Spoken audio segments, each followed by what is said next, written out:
ვაჟა, რა გეგმები გაქვთ და როგორ აპირებთ საპარლამენტო არჩევნებში გამარჯვებას? ახლა რაც შეეხება საპარლამენტო არჩევნებს, მე მოგახსენებთ, რომ ეს არჩევნები, რომელიც დღეს ტარდება, არის, ასე რომ ვთქვათ, ქართული სამართლით უკანონო, მაგრამ სოფლიო ფიქრობს, რომ აი ეს ნორმალური არჩევნებია. და ამ არჩევნებში მონაწილეობის უფლება აქვს ალბათ რამდენიმე ორგანიზაციას. Θεωρებთ ალბათ ერთი არის იქ 213 პარტია და ორგანიზაცია, პრაქტიკულად ალბათ ერთი 5-6 სუბიექტი მიიღებს მონაწილეობას. საქმე ის არის, რომ ეს საქართველოში ყოველ შემთხვევაში 20 წელი მაინც არის მიდის რაღაც პოლიტიკური ცხოვრება, ხალხი ამ პარტიებს იცნობს, მათი მთავარი არსი არ ისმის მართალია, მაგრამ საკმაოდ გულგატეხილები არიან. საქართველოში ფაქტობრივად არ არის პარტია, რომელიც არჩევად შეიძლებადეს. იმიტომ რომ ეს პარტია როდესაც შეასრულებს რაღაც ნორმალურ ფუნქციას, ეს არის საოკუპაციო პარტიები დარეგისტრირებული სხვა კონსტიტუციით და ასე შემდეგ. რაც თავარია, საქართველოში დაადგურებული არის სამოქალაქო საზოგადოება. არ არის მედიალური სიტყვის და პრესის თავისუფლება. ესე იგი, მაგრამ დღეს მსოფლიო მოითხოვს, რომ საქართველოში იყოს თავისუფალი საარჩევნო გარემო და არჩევნები ჩატარდეს ნორმალურად. ეს იმას შეეხება, თუ კი ჩვენ ჩამოყალიბდებით სუბიექტად, საარჩევნო სუბიექტად, მათივე კანონებით, შეგვიძლია არჩევნებში მონაწილეობა მივიღოთ. არჩევნებში მონაწილეობა ნიშნავს იმას, რომ შეგვეძლება ჩვენი პოზიციები ხალხს გავაცნოთ, აუხსნათ მათგან რა გვინდა, რას ვთავაზობთ და ჩვენი კონკურენტები ვინ არიან. აქ ერთი რამე თქვა, რომ საქართველოში დაახლოებით 100,000 ყოფილი კგბ-ის აგენტი არსებობს ცხოვრობს დღესაც და საქართველოში არ მოხდა ლუსტრაცია. ეს ციფრი არ არის გაზიოდებული. აი მაგალითად ჩეხეთში იყო 200,000 კაცი, ვინც კგბ-ის აგენტი იყო და ეს გამოქვეყნებული არის. საქართველოში ლუსტრაცია არ მომხდარა. ამიტომ ლუსტრაციას უნდა ჩაატაროს ქართულმა ხალხმა და როგორ? აი ჩვენ წარმომჩნდებით ხალხს აუხსნით, ვინ ვართ, რას წარმოვადგენთ და პრაქტიკულად ჩვენ ვართ ერთადერთი კანონიერი კონსტიტუციური პარტია, რომელსაც გავდივართ ჩვენი პოლიტიკური გზა და ჩვენ გვაქვს სრული შანსი იმისა, რომ ყველა ქართველმა მოგვცეს ხმა. ესე იგი, შეგვიძლია არჩევნები მოიგოთ თითქმის 100%. თუ კი ტრეზორთან მიგვიშვებენ, თუ კი ჩვენს კონკურენტებთან გვაკამათებენ და ასე შემდეგ. ყოველ შემთხვევაში ჩვენ ჩავატარეთ გამოკვლევა ფორუმ-ჯეზე და აქ მაგალითად რამდენიმე გამოკვლევა იყო, ყველგან ყველა კანდიდატს ვაჯობებთ, რომ მე მქონდა საშუალება ამ ჩემი პოზიციები მეთქვა ხალხისთვის, მეკამათა და ასე შემდეგ. ესე იგი, ჩვენ პრაქტიკულად საპარლამენტო არჩევნები უკვე აი მე ერთ კაცს უკვე მოგებული მაქვს, აპრიორ მოგებული მაქვს. მოვიგე ფორუმზე, ასე მოვიგე ნებისმიერ ტელევიზიაში და ასე შემდეგ. საჭიროა პარტიის უკვე დაკომპლექტება და ამ არჩევნების მოგება. საჭირო არის იმისი გაკონტროლება, რომ ხმები არ მოიპარონ. ეს არც ძნელი არის, შესაძლებელი არის და ასე შემდეგ. რაც თავარი არის, არ უნდა დავყვეთ რაღაც პროვოკაციებს, უნდა დავაცალოთ ამ ხელისუფლებას წასვლა და ნორმალურად მოვიგოთ საპარლამენტო და საპრეზიდენტო არჩევნები. ორივე არჩევნებს პრაქტიკულად ვიგებ მე.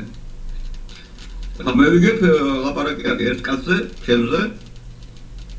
ბევრი არ ნიშნობს, მაგრამ როცა აქ არის დაზიანებული რეიტინგი, როცა ხალხს აუხსნით ვინ არის, უკვე მე არჩევნებს თვითონ გააკეთებს. პირველ რიგში ამ არჩევნებს უნდა გაიგოთ თვითონ ვინ არის ეს ამ არჩევნები.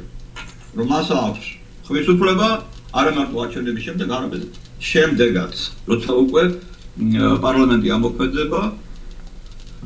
ნაიდათია რომ მიშამ ქცემა ჩვენო ქართული ცემაო. არ არის ასე. ქართულმა ხალხმა მიცა მას სრული უფლება და იმან გააკეთა ის რაც უნდა გაეკეთებინა. ქართულმა ხალხმა თავისთავად თუმცა როდესაც უკანონო ხელისუფლება აირჩია.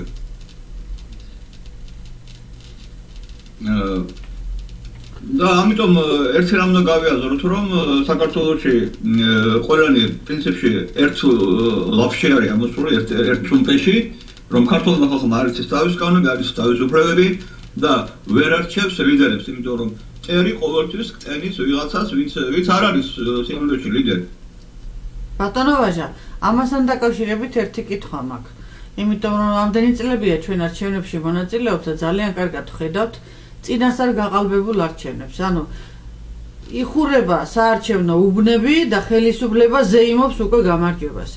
ეს მხოლოდ მე არ ვიძახი რომ თქვათ მიხეილ მაჭავარიანზეა დამოკიდებული და მის გაყალბების ტექნიკაზე, არამედ საზღვარგარეთიდანაც მხარდაჭერაზე და აი ეს როგორ გაიქნება ეს მექანიზმები დაძლეული.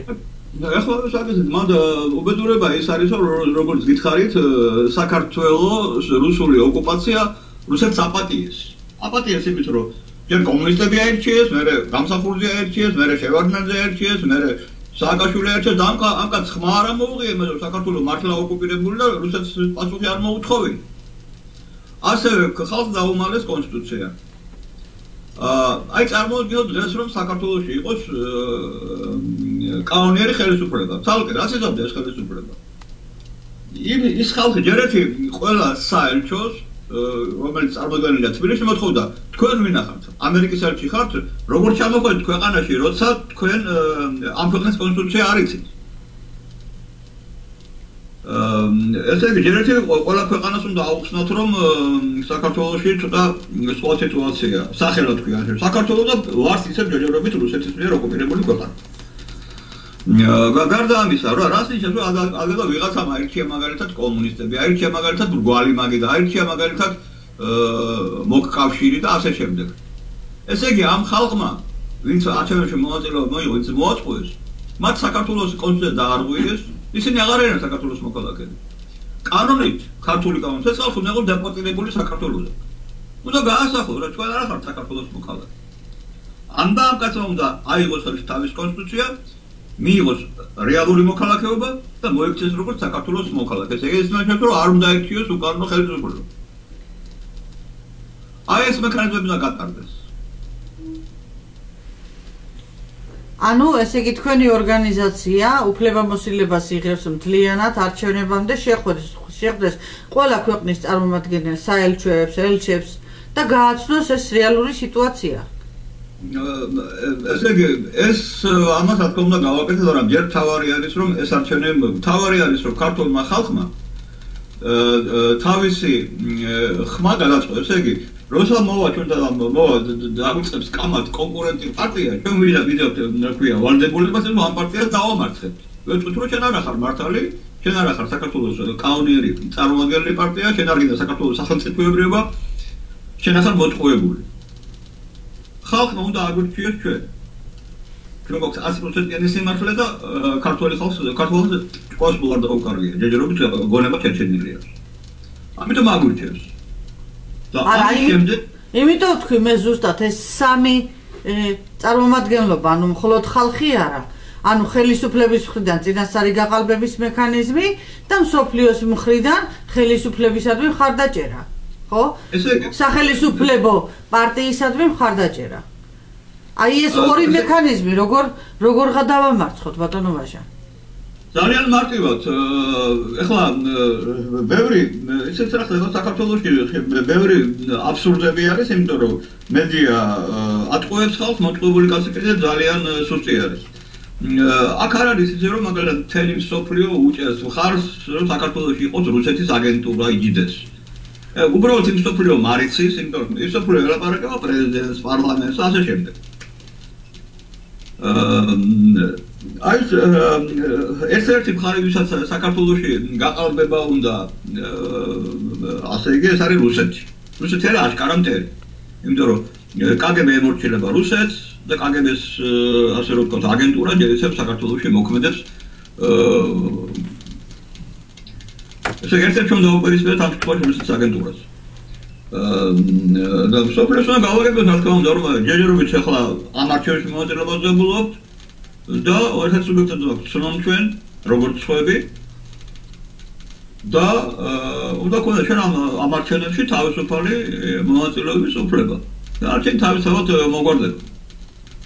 ბოლოს ელემენტარულად აი დღეს არის ფაქტი იმისა, რომ გამოკითხვაში, სხვა შორის ფორუმის გამოკითხვა არ არის ხელწამოსაკრავი, იმიტომ რომ ხდება ხოლმე რაღაც გამოკითხვა, იქ არის ლაპარაკი 1000 კაცზეა, 2000 კაცზე. აქ 90,000-მა კაცმა ნახა ეს გვერდები, ეს კამათი ეს არის ყველაზე სერიოზული გამოკითხვა და ამ გამოკითხვაში ჩვენ უკვე უგებთ ნებისმიერ პარტიას. უგებთ ნაცმოძრაობას და უგებთ ასევე ივანიშვილის პარტიასაც. უკვე დღეს აი ამ სიტუაციაში. ოღონდ ეს უნდა გახმაურდეს, ხო? დანარჩენმა ხალხმა. ბატონო, ჩვენ მეცდებით ეს გავაკეთოთ.